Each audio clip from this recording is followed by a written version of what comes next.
ছোট পাহাড়ি গ্রাম পাইসাগুড়া ছিল প্রাকৃতিক সৌন্দর্যে ভরা, কিন্তু চারপাশ ছিল অপরিষ্কার ও আবর্জনাময়।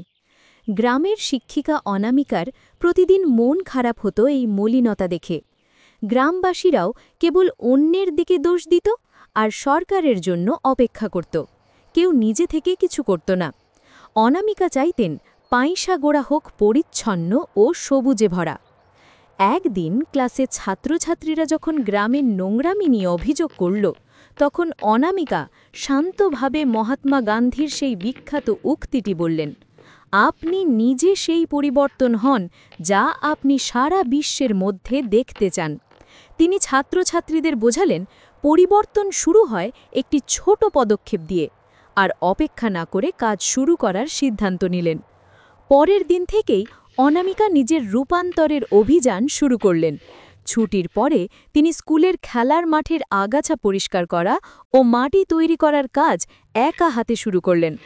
প্রথম দিকে অনেকেই তাকে দেখে হাসাহাসি করত, কিন্তু অনামিকার সংকল্প ছিল দৃঢ়। এক সপ্তাহ পর ক্লাসের দুষ্ট ছেলে অয়ন কৌতূহলী হয়ে এগিয়ে এলো। সে দেখল ম্যাডাম একা হাসি মুখে কাজ করে চলেছেন। অনামিকা তখন তাকে জিজ্ঞাসা করলেন, তুমি কি সুন্দর বাগান তৈরিতে আমার সঙ্গী হবে? অয়ন সেদিন থেকে অনামিকার সঙ্গে যোগ দিল। তার দেখা দেখি ক্লাসের অন্যরাও এলো।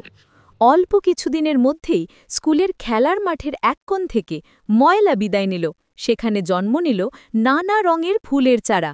এটি হয়ে উঠল রূপান্তরীর বাগান। শিক্ষিকা ও শিশুদের এই আন্তরিক প্রচেষ্টা গ্রামবাসীদের চোখে ধরা পড়ল। তাদের আর চুপ করে থাকা সম্ভব হল না। তাদের ভেতরের ঘুমন্ত ইচ্ছেরা জেগে উঠল। গ্রামের প্রবীণরা এগিয়ে এসে স্কুলের বাইরের আবর্জনা সরাতে সাহায্য করলেন, কেউ বা বানিয়ে দিলেন বসার জায়গা। অল্প কয়েক মাসের মধ্যে সেই অপরিষ্কার পাইসাগোড়া গ্রামটি হয়ে উঠল সুন্দর, পরিষ্কার আর সবুজে মোড়া। এটি কোনো সরকারি বা বিশাল উদ্যোগের ফল ছিল না, এটি ছিল কেবল একজন মানুষের আন্তরিক প্রচেষ্টার ফল, যিনি আর অপেক্ষা না করে নিজেই সেই পরিবর্তন হয়ে উঠেছিলেন যা তিনি দেখতে চেয়েছিলেন।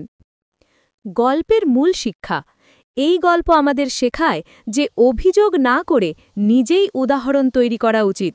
আপনার ছোট পদক্ষেপই অন্যদের অনুপ্রাণিত করে এবং এক বৃহত্তর ইতিবাচক পরিবর্তন নিয়ে আসে।